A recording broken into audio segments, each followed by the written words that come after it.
And when I think about that, I think of all the gifts that God has given us. It's like God has given some of us the gift of music. God has given some of us the gift of speaking. Some of us can stand before a crowd and speak eloquently, speak well. Some are gifted with the gift of dance. And there's so many gifts that God has given us. And God expects us to use those gifts to His glory. Now, in that parable, there are some words that are used that I want to leave with you today.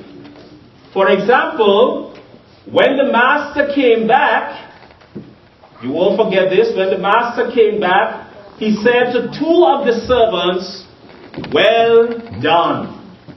And I want to say to our young people, our children today, well done. Why did he tell them well done? Because for the one who received 5 gifts, 5 talents, $5 or however you want to think about it, and the one that received 2, they went and they invested them and they were able to multiply what they received, so that when the master came back, they were able to give the master more than they had received. But there was one, is this the one here? There was one who took her talent, I'll say her, and buried it. She didn't use it. So when the master came back, he was not very happy. He took what she had and gave it to the one that had 5 talents, that had now become 10. So that one had more. Now, this is what sometimes happens to people. There are some people who worry more about what they don't have instead of focusing on what they have. In other words, don't worry about what you don't have, but make the best of what you have.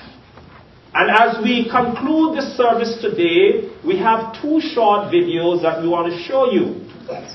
We want you to pay attention to the screens now. And you will see in these videos how individuals did not have something. There was something that they lacked. Guess what they didn't have? They didn't have arms. They had no hands. They have no arms.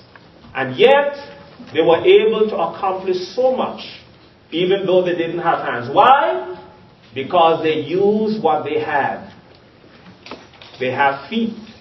And so they used their feet where they couldn't use their hands. So we're going to look at these videos now.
Able to play the violin. He didn't worry about what he didn't have.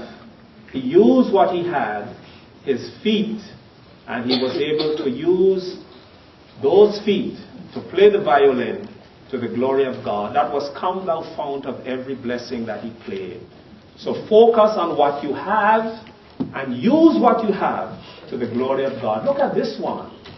This young gentleman's name is Mark Goffney. The year is 1973.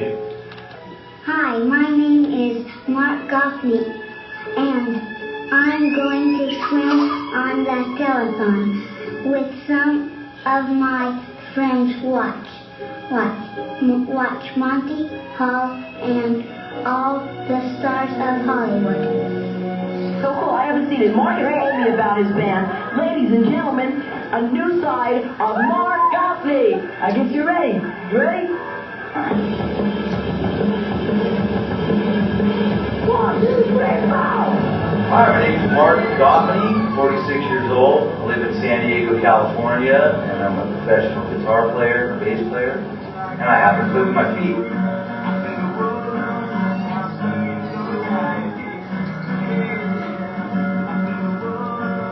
Because I was born without arms, I used my feet to do everything. And when I was about 12 years old, I started just goofing around with a friend of mine's guitar. And I already used my feet to do everything else, so playing guitar with my feet was just really felt like a natural thing for me to do.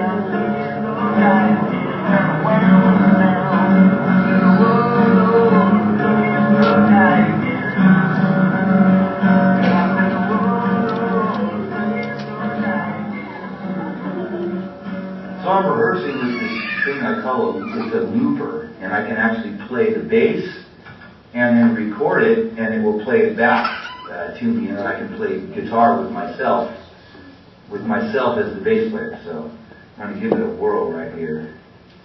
If I can just bust out some blues here.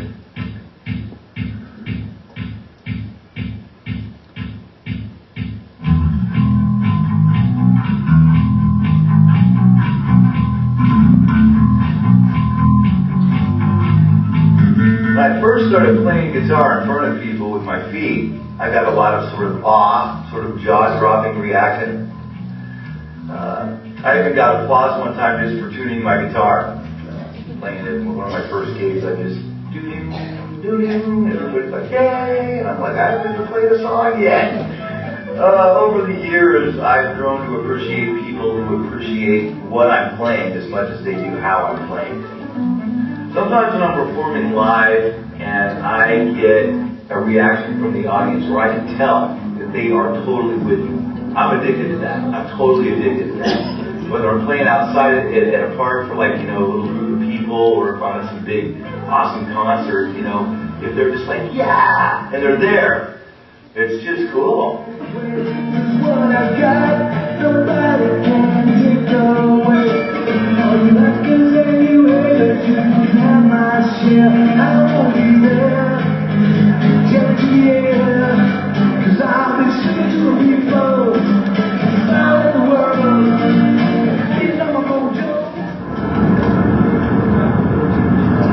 So I get a lot of this when I'm driving down the road. Like I'm cool and I'm chill and I pull up next to somebody at a stoplight, and they're just like, and they go. I'm going, watch the road! Don't watch me, watch the road! Honey, he's pointing his finger at me, like a gang sign or something, don't look at him. It's funny. No, it is really, you could like this deal. I swear, on the freeway, they're not even watching the road, they're too busy watching me driving with my feet. Sometimes I get like a really cool thumbs up. People will be like, alright, I don't know if they know who I am from the music, or they just think it's cool to see some dudes all low rider. All I can say is that my parents, my brothers, my family, my kids, they're proud of me for the successes that I've had. They really are. My mother especially. I mean, she loves to brag about me. She really loves it when somebody's already heard of me from the internet or something. But I would say that I have a lot of support from a lot of people, family and friends. So the message for today then based on the parable, the one man that had the one talent should have used his talent, even though it was one.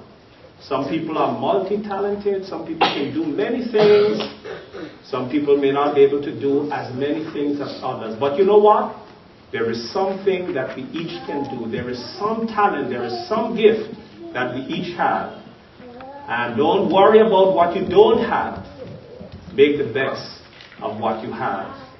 And don't let fear, like that man with the one talent, don't let fear prevent you from doing what God has gifted you to do.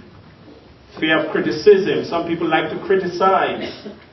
Some people are afraid of what others may say about them. Don't let those things prevent you from using your gifts, your talents, to the glory of God. So we thank you today, young people, children, for this wonderful display of talent.